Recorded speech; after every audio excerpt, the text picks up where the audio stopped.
Hello, I'm live again. I don't know what happened. I was kicked out of the YouTube. It wouldn't let me back on. So I will wait for everyone to come over here and see me again. I apologize for that. I don't know what has happened. If it was part of the... I don't know what happened. So I will wait for you to come back and join me over here.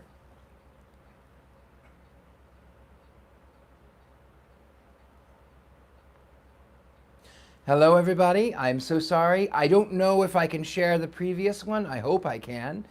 Uh, it just kicked me out. I don't know what happened. It just kicked me out. So I will wait for you to join me. A few more coming here.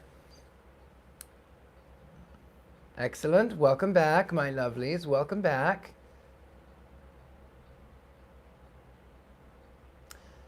All right. Well, what was the last thing that you heard? You can go ahead and write it in the comments where I was kicked out. So I don't know what was the last thing you heard.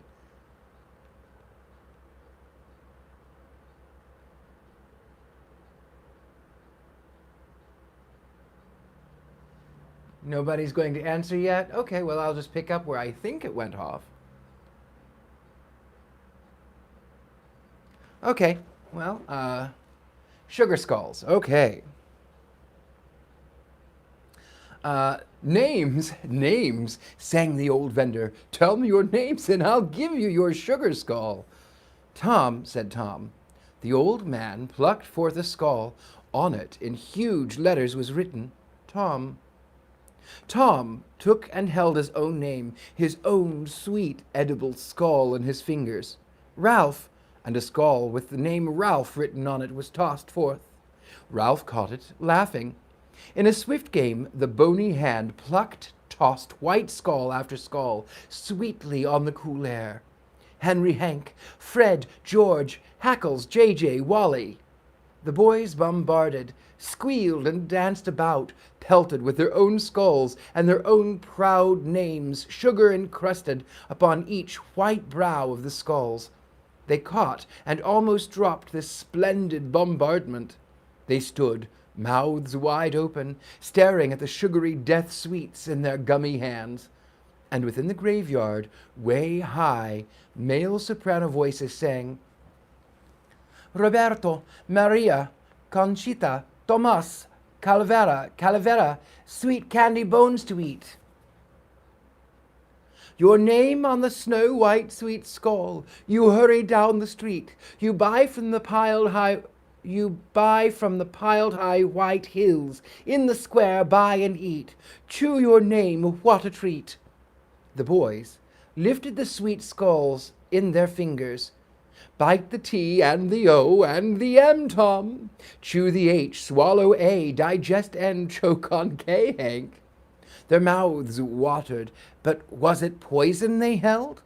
Would you guess such happiness, such joy as each boy dines on darkness, makes a meal of night? What delight! Snap a bite. Go ahead, munch that fine candy head. The boys tapped the sweet candy names to... the boys taped the sweet candy names to their... Oh, tapped. Sorry, where's my mind? The boys tapped the sweet candy names to their lips and were about to bite when, ole! A mob of Mexican boys ran up, yelling their names, seizing the skulls. Tomas! And Tom saw Tomas run off with his named skull. Hey, said Tom, he sort of looked like me. Did he now? Said the vendor of the skulls. Enrique, shouted a small Indian boy, seizing Henry Hank's skull. Enrique pelted down the hill. He looked like me, said Henry Hank. He did, said Mound Shroud. Quick, boys, see what they're up to. Hold on to your sweet craniums and get. The boys jumped, for at that very moment an explosion hit the streets below, in the town. Then another explosion and another, fireworks.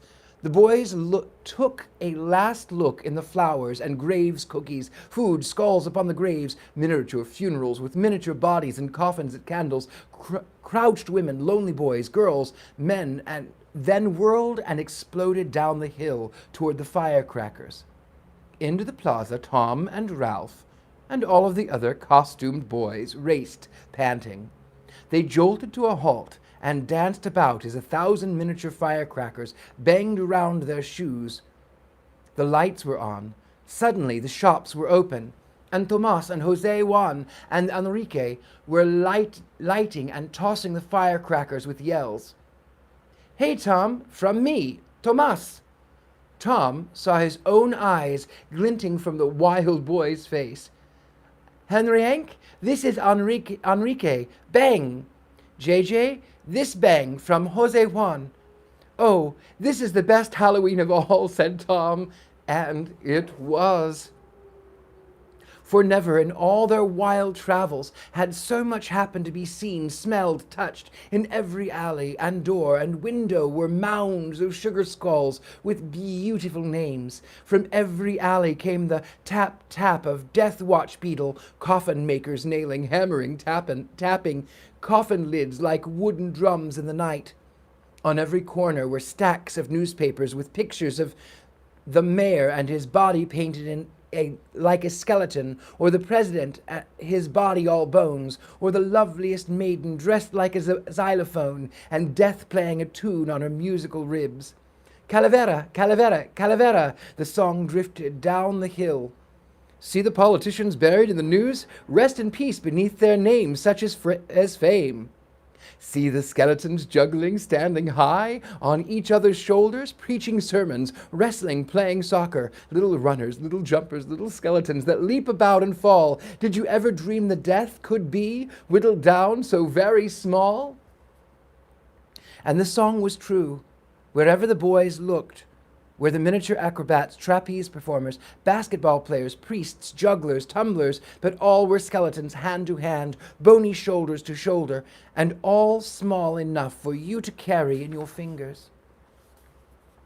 And over there in a window was a whole microscopic jazz band with a skeleton trumpeter and a skeleton drummer and a skeleton playing a tuba no bigger than a soup spoon, and a skeleton conductor with bright cap on his head and a baton in his hand and tiny music pouring out of tiny horns. Never before had the boys seen so many bones. "Bones," laughed everyone. "Oh, lovely bones." The song began to fade. "Hold the dark holiday in your palms, bite it, swallow it, and survive. Come out the far black tunnel of El Dia de la Muerte and be glad, oh, so glad you are alive. Calavera, Calavera." The newspapers, bordered in black, blew away in white funerals on the wind. The Mexican boys ran up the hill to their families. "Oh, strange, funny, strange," whispered Tom. "What?" Ralph at his elbow. "Up in Illinois, we've forgotten what it's all about. I mean the dead up in our town tonight. Heck, they're forgotten. Nobody remembers, nobody cares, nobody goes to sit and talk to them. Boy, that's lonely. That's really sad. But here, why shucks, it's both happy and sad.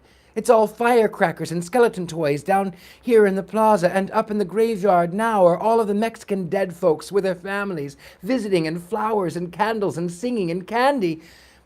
I mean, it's almost like Thanksgiving." And everyone sat down to dinner, but only half the people able to eat. But that's no mind. They're there. It's like holding hands at a seance with your friends, but some of the friends are gone. "Oh, heck, Ralph." "Yeah," said Ralph, nodding behind the mask. "Heck."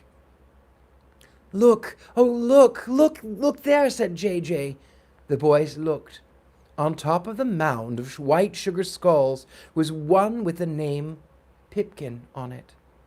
Pipkin's sweet skull, but nowhere in the explosions and the dancing bones and flying skulls was there so much as one dust speck or whimper of a shadow of Pip. They had grown so accustomed to Pip's leaping up in fantastic surprises on the sides of Notre Dame or weighted down in gold sarcophagi that they had expected him, like a jack-in-the-box, to pop from the mound of sugar skulls, flap sheets in their faces, cry dirges. But no. Suddenly, no. No Pip at all. And maybe no Pip ever again. The boys shivered. A cold wind blew, fog up from the lake. Chapter 19. Along the dark night street, around a corner, came a woman bearing over her shoulders twin scoops of mounded charcoals burning. From these heaps of pink burning coals, firefly sparks scattered and blew in the wind. Where she passed on bare feet, she left a trail of little sparks, which died. Without a word, shuffling, she went around the corner into the alley, gone. After her came a man carrying on his head, lightly, a small coffin. It was a box made of plain white wood nailed shut. On the sides and the top of the box were pinned cheap silver rosettes, handmade silk and paper flowers. Inside the box was... The boys stared as the funeral parade of two went by. Two, thought Tom. The man and the box, yes, and the thing inside the box. The man, his face solemn, balancing the coffin on top of his head, walked tall into the nearby church. Stuttered Tom.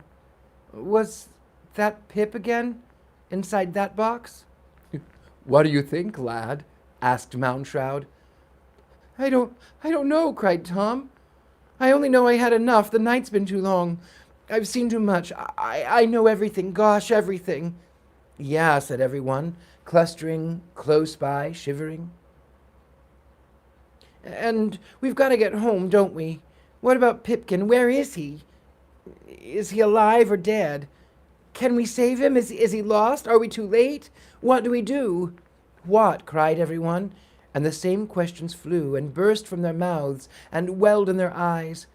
They all took hold of Moundshroud as to press the answer from him, yank it out of his elbows. What do we do to save Pipkin? One last thing. Look up in this tree. Oh, that was to save Pipkin? One last thing. Look up in the tree. Dangling from the tree were a dozen Halloween piñatas, devils, ghosts, skulls, witches that swayed in the wind. Break your piñata, boys. Sticks were thrust into their hands. Strike! Yelling, they struck. The piñatas exploded, and from the skeleton piñata 1,000 small skeleton leaves fell in a shower. They swarmed on Tom. The wind blew the skeleton leaves and Tom away. And from the mummy piñata fell hundreds of frail Egyptian mummies which rushed away into the sky, Ralph with them. And so each boy struck and cracked and let down a small vinaigrette dancing images of himself, so that devils, witches, ghosts shrieked and seized, and all the boys and leaves went tumbling through the sky, with Moundshroud laughing after. They ricocheted in the final alleys of the town. They banged and skipped like stones across the lake waters, to land rolling in a jumble of knees and elbows on the yet further hill. They sat up. They found themselves in the middle of an abandoned graveyard with no people. No lights, only stones like immense wedding cakes, frosted with old moonlight. And as they watched Moundshroud landing light on his feet, in a swift, quiet motion, bent, he reached for an iron rung in the earth. He pulled with a shriek of hinges. A trapdoor in the earth gaped wide. The boys came to stand at the edge of the big hole. Cat, shuddered Tom. Catacombs? Catacombs, Moundshroud pointed. Stairs led down into a dry, dusty earth. The boys swallowed hard. Is Pip down there? Go bring him up, boys. Is he alone down there? No. Things are with him. Things. Who goes first? Not me. Silence. Me, said Tom at last. He put his foot on the first step down. He sank into the earth. He took another step. Then suddenly he was gone. The others followed. They went down the steps in single file, and with each step down the dark got darker, and with each step down the silence grew more silent. And with each step down the night became deep as a well, and very black indeed. With every step down the shadows waited, and seemed to lean from walls, and with each step down strange things seemed to smile at them from the long cave which waited below. Bats seemed to be hanging, clustered just over their heads, squeaking so high you could not hear them, only dogs might hear. Have hysterics, jump out of their skins and run off. With each step down, the town got further away, and the earth and all the nice people of earth, even the graveyard above, seemed far away. They felt lonely. They felt so alone they wanted to cry. For each step down was 1,000,000,000 miles lost from life, and warm beds, and good candlelight, and mothers' voices, and father's pipe smoke, and clearing his voice in the night, which made you feel good to know he was there somewhere in the dark, alive, and turning in his sleep, and able to hit anything with his fist if it had to be hit. Each step down, and at last, at the bottom of the stairs, they peered into the long cave, the long hall, and all the people were there and very quiet. They had been quiet for a long time. Some of them had been quiet for 30 years. Some had been silent for 40 years. Some had been completely mum for 70 years. There they are, said Tom. The mummies, someone whispered. The mummies. A long line of them standing against walls. 50 mummies standing against the right wall, 50 mummies standing against the left wall, and 4 mummies waiting at the far end in the dark. 104 dry as dust mummies, more alone than they, more lonely than they might ever feel in life, abandoned here, left below, far from dog barks and fireflies and the sweet singing of men and guitars in the night. Oh boy, said Tom, all those poor people. I heard of them. What? Their folks couldn't pay the rent on their graves, so the gravedigger dug up these people and put them down here. The earth is so dry it makes mummies out of them. And look, see how they're dressed? The boys looked and saw that some of the ancient people were dressed like farmers, and some like peasant maids, and some like businessmen in old dark suits, and one even like a bullfighter in his dusty suit of lights.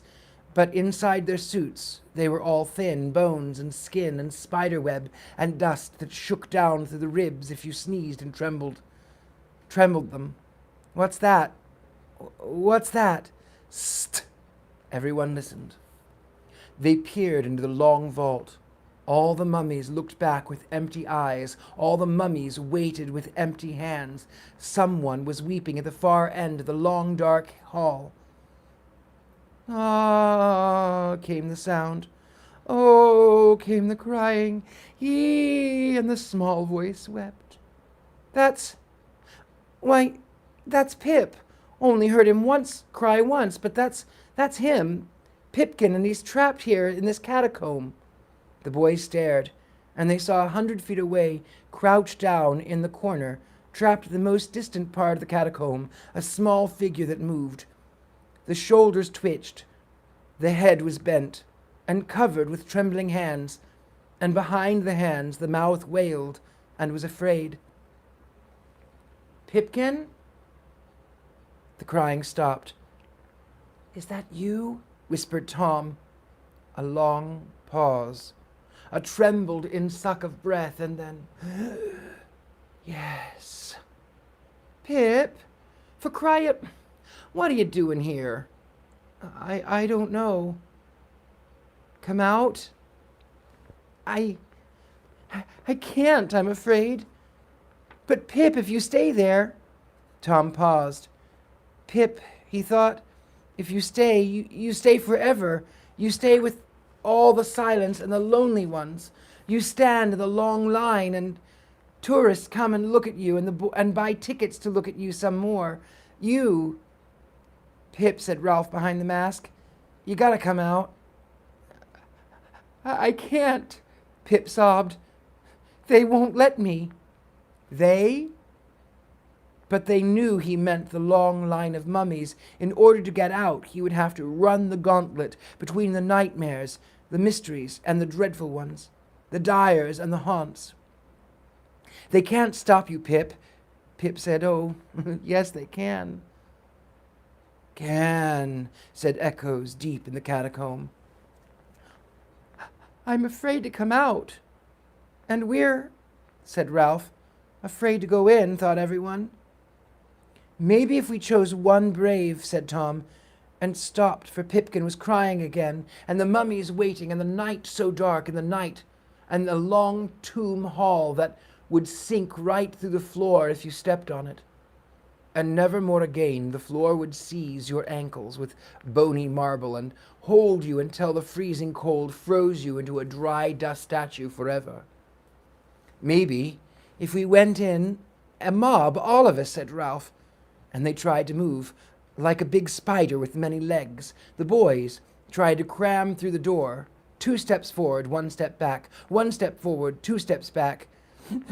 Oh, wept Pipkin. At which sound they all fell upon themselves, gibbering and scrambled, yelling their dyers and frights back to the door.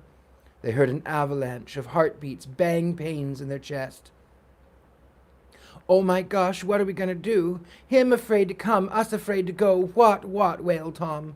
Behind them, leaning against the wall, was Mound Shroud forgotten.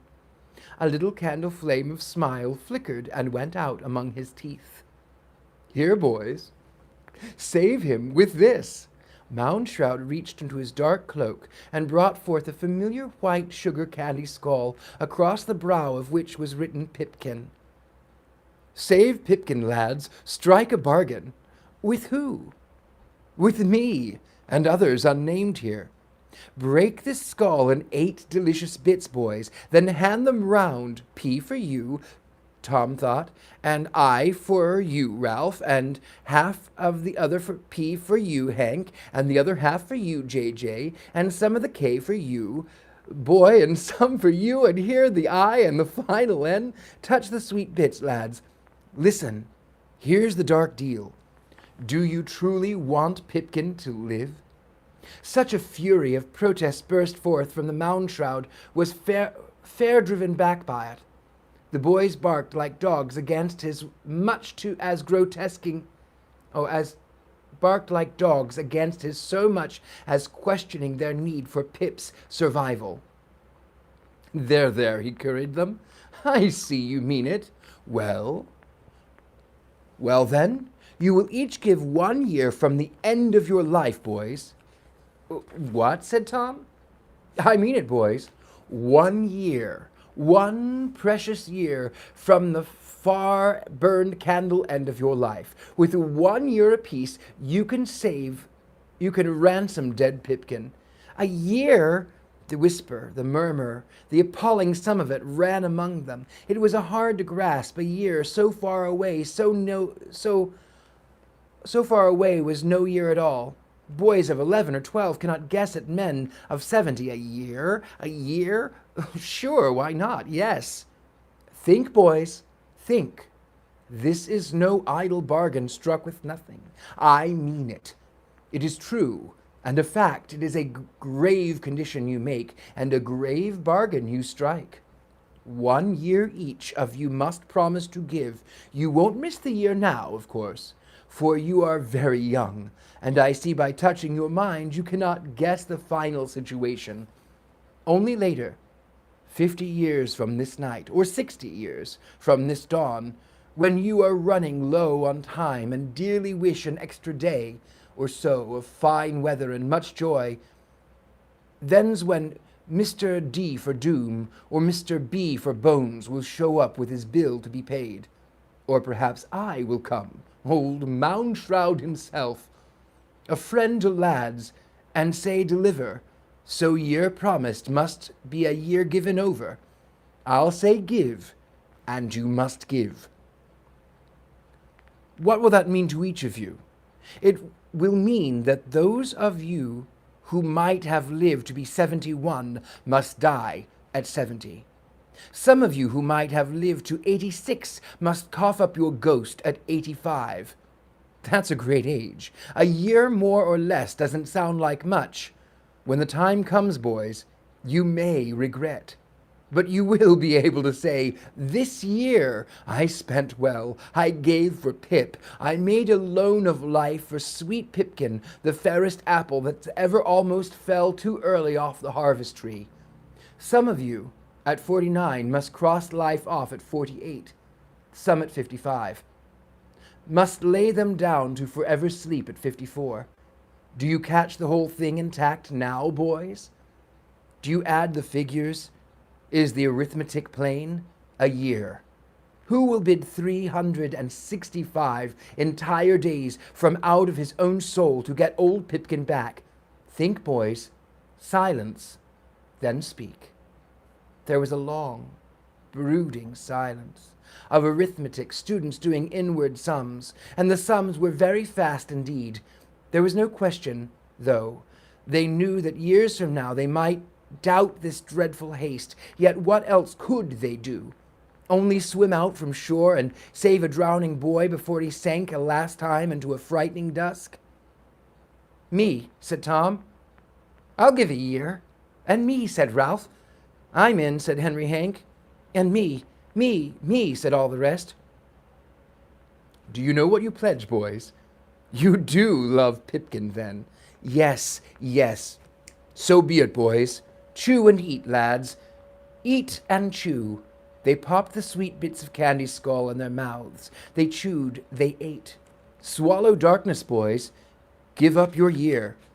They swallowed hard, so hard that their eyes shone bright, and their ears banged, and their hearts beat. They felt something like a cage of birds let out of their chests, and bodies, and flying off, invisible. They saw but did not see the years they gave as gifts, wing off round the world to settle somewhere in the good payment for strange debts. They heard a yell, here, and then, aye, and come! Bang, bang, bang, the three words and the three sounds of shoes hitting stones. And along the hall and between the rows of mummies which leaned out to stop but did not stop, between the silent shrieks and screams, hell-bent, rushing, racing, flinging in his feet, pumping his elbows, puffing his cheeks, shutting his eyes, snorting his nostrils, and banging on the floor with his up and down feet came Pipkin. How he ran! Look at him come! Come on, Pip! Pip, you're halfway! Look at him race, said everyone with sugar candy in their mouths, with honorable name of Pipkin locked in their sweet teeth, with his savor in their jaws, with his fine name on their tongues. Pip, Pip, Pipkin! Don't stop now, Pip, don't look back, don't fall down. Here comes 3/4 of the way. Pip ran the gauntlet. He was good and fine and fast and true. Between 100 waiting mummies he ran without touching and did not look back, and won the race. Pip, you did it, you're safe. But Pip kept running, not only through the gauntlet of the dead ones, but the gauntlet of warm, sweating, alive, yelling boys. He plowed them aside and raced upstairs gone. Pip, it's all right, come back. They ran up the stairs after. Where's he going, Mr. Moundshroud? Well, I should imagine, scared as he is, said Moundshroud, home. Is Pipkin saved? Let's go see, boys. Up! He spun about like a whirl, flung out, cut the air in slicing grabs and swoops. So fast he spun that he made a vacuum, a self-made storm, this cyclone, this huge upsuck of air, then seized the boys by ear, nose, elbow, and toe. Like so many leaves stripped from a tree, they yelled themselves into the sky. Moundshroud, raving, sank up. And they, if that is possible, sank and plummeted after. They hit the clouds like an explosion of gunshot. They followed Mound Shroud like a flock of north-rushing birds heading home before their season. The earth seemed to give a turn from the north to south. 1,000 small villages and towns spun under. A light with candles in tomb yards through all of Mexico. A light with candles flickering in pumpkins north of the border across Texas, then Oklahoma, and Kansas, and Iowa, and at last Illinois, and at last home, cried Tom. There's the courthouse. There's my house. There's the Halloween tree. They swooped once around the courthouse and twice around the 1,000-pumpkin-burning tree, and a final time around old Mound Shroud's tall house with its many gables, many rooms, many gaping windows, high lightning rods, railings, attics, scrollworks, which leaned and groaned to the wind, their passage made. Dust drifted out of the windows to greet them, shades flapped in, yet other windows like ancient tongues rolling to be diagnosed by a wind-borne small doctors of strange medicines. Ghosts withered like white flowers, furling and unfurling in mouldered flags which fell in ruin even as they shot by. The whole house, circled, was like all of Halloween ever. So cried Mound Shroud, flapping his antique arms and webs and black silks, and landed on the roof and beckoned the boys to alight and pointed down through an immense sky window through all the levels of his mansion. The boys gathered round the skylight window and stared down a stairwell which opened at various floors to various times, and histories of men and skeletons and dreadful musics played on flute bones. There it is, boys. Will you look? Do you see? There's our whole 10,000-year flight. There's our whole trip in one place, from cavemen to Egyptian to Roman front porch to English harvest field to boneyard in Mexico. Mound Shroud lifted the vast pane of glass. The stairway banister, boys, right at town. Each to his own time, his own age, his own level. Leap off where your costume fits, where you think you and your disguise, your mask belong. Get. The boys leaped. They sprang down the stairwell to the top landing. Then one by one they popped onto the banister and slid yelling down through the floors, all the levels, all the ages of history kept within Mound Shroud's incredible mansion. Roundabout down, they whisked, they skidded, they shuffled off on the waxed rail. Rome thud, J.J., in his 8-man costume, landed in the basement. He glanced about as he saw cave paintings, dim smokes and fires and shadows of hulking gorilla man. Saber-tooths burned their eyes at him from the cindered dark. Down around rush went Ralph, the Egyptian mummified boy, bandaged for all ages, to land on the first floor where Egyptian hieroglyphs strutted in armies of symbols, with squadrons of ancient birds and skies and flocks of beasts, gods, and scuttling golden beetles rolling dung balls down history. Crash, Hackles Nibley, with his scythe somehow still flashing in his hands, almost rolled himself to mincemeat on the second floor, where the shadow of Samhain, druid god of the dead, raised up his scythe upon the far chamber wall. Bang! George Smith, a Greek ghost, a Roman haunt, landed the third floor near tar-painted torches which glued old wandering spirits on the sill. Thud, Henry Henk, the witch, plopped down in the fourth landing amid witches leaping bonfires in English, French, German countrysides. Fred Fryer, the fifth floor, took him in a heap, the beggar landing among the sounds of beggars begging the country roads of Ireland starving. Wally Babb, the gargoyle, found himself, flew and crashed on the sixth floor, where walls sprouted elbows and limbs and lumps, grimaces of fine gargoyle humors and glees, until finally Skeleton Tom skidded off the banister on the topmost floor to tumble and knock white candy skulls like 10 pins in a dire game among the shadows of crouched women by the mounds, with miniature skeleton brass bands playing mosquito tunes, while Mound Shroud far above, still on the roof, yelled down, "Well, boys, do you see? Is it all one? Yes? Yes," someone murmured. Always the same but different, eh? Oh, that's still Mountain Shroud. Always the same, but different, eh? Every age, every time, day was always over. Night was always coming, and aren't you always afraid? 8 men there? Or mummy? Or the sun will never rise again? Yes, more of them whispered. And they looked up through the levels of the great house and saw every age, every story, and all the men in history staring round about. The sun rose and set. 8 men trembled. Egyptians cried laments. Greeks and Romans paraded their dead. Summer fell dead. Winter put in the grave. 1,000,000,000 voices wept. The wind of time shook the vast house. The windows rattled and broke like men's eyes into crystal tears. Then, with the cries of delight, 10,000 times 1,000,000 men welcomed back bright summer suns, which rose to burn each window with fire. Do you see, lads? Think!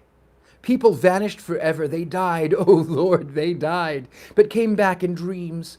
Those dreams were called ghosts and frightened men in every age. Ah, cried 1,000,000,000 voices from the attics and basements. Shadows climbed walls like old films rerun in ancient theaters. Puffs of smoke lingered at doors with sad eyes and gibbering mouths. Night and day, summer and winter, boys. Seed time and harvest, life and death. That's what Halloween is, all rolled up in one. Noon and midnight. Being born, boys, rolling over, playing dead like dogs, lads, and getting up again. Barking, racing through thousands of years of death, each day and each night. Halloween, boys, every night, every single night, dark and fearful, until the last you made it and hid in cities and towns, and hid some rest could get your breath, and begin to live longer, and have more time, and space out deaths, and put away fear, and at last have only special days in each year when you thought of night and dawn and spring and autumn, and being born and being dead. And it all adds up. 4,000 years ago, 100 years ago, this year, one place or another, but the celebration's all the same. The feast of Samhain, the time of the dead ones, All Souls, All Saints, the Day of the Dead, El Dia de la Muerte, All Hallows, Halloween. The boys sent their frail voices up through the levels of time, from all of the countries and all of the ages, naming the holidays which were the same. Good, lads, good! Far off, the town clock struck 11:15. Almost midnight, boys. Halloween's almost over. But, cried Tom, what about Pipkin? We followed him through history, burying him, digging him up, walking him in parades, crying him in wakes, or isn't he alive? Yeah, said everyone. Did we save him? Did you indeed? Mound Shroud stared. They stared with him, across the ravine to a building where lights were going out. That's his hospital, boys. But check his house. The final knock of the night. The sound of the last grand trick-or-treat. Go ask for final answers. Mr. Marley, see them out. The front door flew wide. Bang! The Marley knocker on the door gaped its bandaged jaw and whistled them farewell as the boys slid down the banisters and raced for the door. They were stopped by a final shout from Mound Shroud. Boys! Well, which was it? Tonight with me, trick or treat? The boys took a vast breath, held it in, and burst out, Gosh, Mr. Mound Shroud! Both. Rap went Marley knocker. Slam went the door. The boys were gone running down deep, through the ravine, and up along the street, gasping hot gusts of air, their masks falling to be trampled until they last stopped on Pipkin's sidewalk and looked at the far hospital and back at Pipkin's front door. You go, Tom, you, said Ralph. And Tom slowly edged up to the house and put his foot on the front step and then the second step and approached the door, afraid to knock, afraid to find the final answer, about dear old Pipkin, Pipkin dead, Pipkin in the last funeral, Pipkin, Pipkin gone forever. No. He tapped at the door. The boys waited on the sidewalk. The door opened. Tom went in. There was a long moment, the boys on the sidewalk standing cold and letting the wind freeze their most awful thoughts. "Well," they yelled, silently in at the house. The shut door, the dark windows. "Well? Well, what?" And then at last the door opened again, and Tom came out and stood on the porch, not knowing where he was. Then Tom looked up and saw his friends waiting for him 1,000,000 miles off. Tom leaped off the porch, yelling, "Oh gosh, oh gosh, oh gosh, oh gosh, oh gosh." He ran along the sidewalk, shrieking, "He's okay, he's all right, he's okay. Pipkin's in the hospital, took his appendix out at 9 tonight, but it's just in time. Doctor says he's great." Pipkin? Hospital? Great? The air jumped out as if each had been punched in the stomach. Then the air went in and out again in great rave, a yell, a ragged shout of triumph. "Pipkin! Oh, Pipkin! Pip!" And the boys stood on Pipkin's lawn and the sidewalk in front of Pipkin's porch and the house and looked with numb curiosity at each other as their smiles spread and their eyes watered and they yelled and the happy tears ran down their cheeks. "Oh boy, oh boy, oh boy, oh boy, oh boy, oh boy," said Tom, exhausted and weeping with happiness. "You can say that again," said someone, and they all said it again. And they all stood there and had a fine, happy cry. And since the whole night was turning soupy with tears, Tom looked around and revved them up. "Look at Pipkin's house. Don't it look awful? Tell you what we do." And they ran, and each came back carrying a lit pumpkin and lined them up on Pipkin's porch rail, where they smiled outrageous smiles to wait for Pipkin to come home. And they stood on the lawn and looked at the lovely sight of all of those smiles, their costumes tattered upon their arms and shoulders and legs, and the grease paint dripped and running off their faces, and great wondrous happy tiredness gathering in their eyelids and arms and feet, but not wanting to go yet. The town clock struck midnight, gong, and gong again, to a full count of 12, and Halloween was over. And all about town, doors were slamming and lights going out. The boys began to drift, saying night and night again and night, and some good night, but most night. Yes, night. And the lawn was empty, but Pipkin's porch was just full of candle illumination and warmth and baked pumpkin smell. And ghost and mummy and skeleton and witch and all of the rest were back at their own homes, on their own porches, and each turned to look at the town and remember this special night they would never in all of their lives forget. And they looked across the town at one another's porches, but especially on and over across the ravine to that great house where at the very top Mr. Moundshroud stood on his spike railing roof. The boys waved each other from his own porch. The smoke curling out of high Moundshroud's Gothic chimney fluted motion to wave back. And still, more doors were slamming to lock all around town, and with each slam, one more pumpkin, and then another, and another, and another on the huge Halloween tree, snuffed out. By the dozens, by the hundreds, by the thousands, doors banged, pumpkins went blind, snuffed candles smoked delicious smokes. The witch hesitated, went in, shut the door.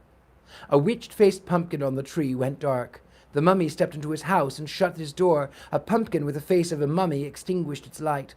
And finally, the last boy in all of town remaining alone on his veranda, Tom Skeleton, in his skull and bones, hating to go in, wanting to wring the last dear drop from the favorite holiday in all of the year, sent his thoughts on the night air toward the strange house beyond the ravine. "Mr. Moundshroud, who are you?" And Mr. Moundshroud, way up there on the roof, sent his thoughts back. "I think you know, boy. I think you know. We'll meet again." "Oh, will we meet again, Mr. Moundshroud?" "Many years from now, I'll come for you." And a last thought from Tom. "Oh, Mr. Moundshroud, Will we ever stop being afraid of nights and death? And the thought returned, when you reach the stars, boy, yes, and live there forever, all the fears will go, and death himself will die. Tom listened, heard, and waved quietly. Mr. Mounshroud, far off, lifted his hand. Click! Tom's front door went shut. His pumpkin-like skull on the vast tree sneezed and went dark.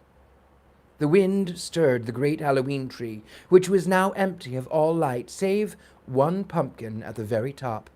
A pumpkin with Mr. Mounshroud's eyes and face.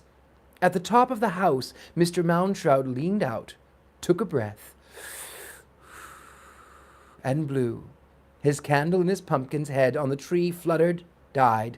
Miraculously, smoke curled out of his own mouth, his nose, his ears, his eyes, and of his soul, as if his soul had been extinguished within his lungs.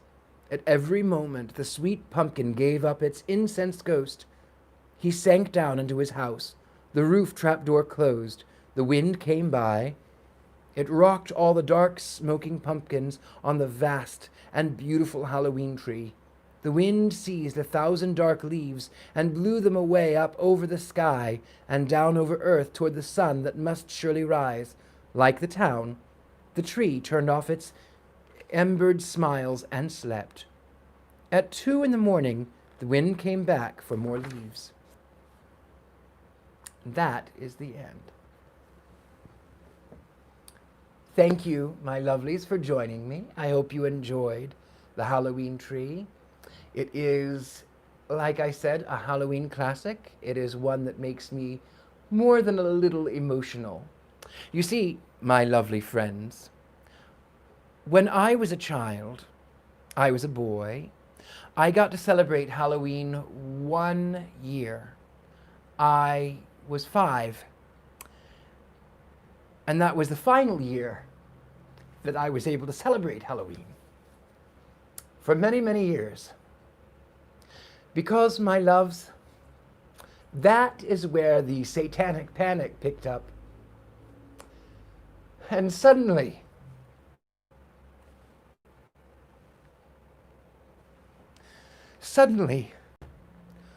all of those things that I loved were evil and vile.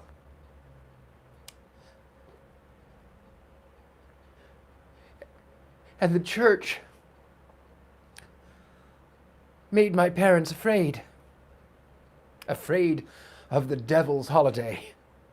Afraid of demons. And we cowered in the dark. We were, on Halloween night, cowering alone in the dark, listening to a tape, a recording,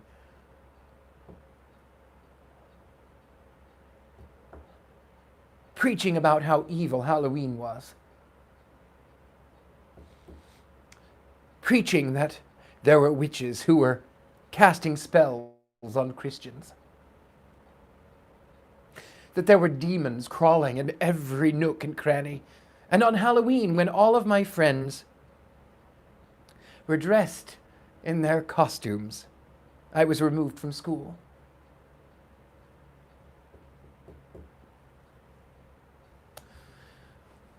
My next Halloween was not celebrated until I was 22.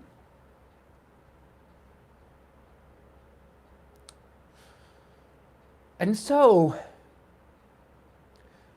in the month of October, as the nights grow longer and the days grow shorter, know that in that darkness, the dead of 1,000,000 generations go before us. That the sun may lose its light, but in the morning there is the dawn. There is the new day. And in the darkness of your night, amid the twisted, gnarled faces of those we thought we once knew, there is joy in the morning. And my lovelies, This is the part where I tell you if you are enjoying my channel and if it's not an imposition. I appreciate you, and whatever you can give, if it is not an imposition. If you can't give, it's okay. I still love you, I still welcome you. But if you can find me on Venmo at Richard-Lael Lillard. You can find me on Patreon if you Google Patreon The Gentleman's Psychic, it'll come up as The Gentleman's House. And you can also find me on PayPal under my email of rlillard6@gmail.com. Don't be surprised if you go on my PayPal. It's going to come up as Richie. I used to go by that name many, many moons ago when I set up the PayPal. With that, my beauties, I bid you sweet dreams. If you are watching this now, or if you're watching this in the future, from the bottom of my heart, I wish you a happy and safe Halloween.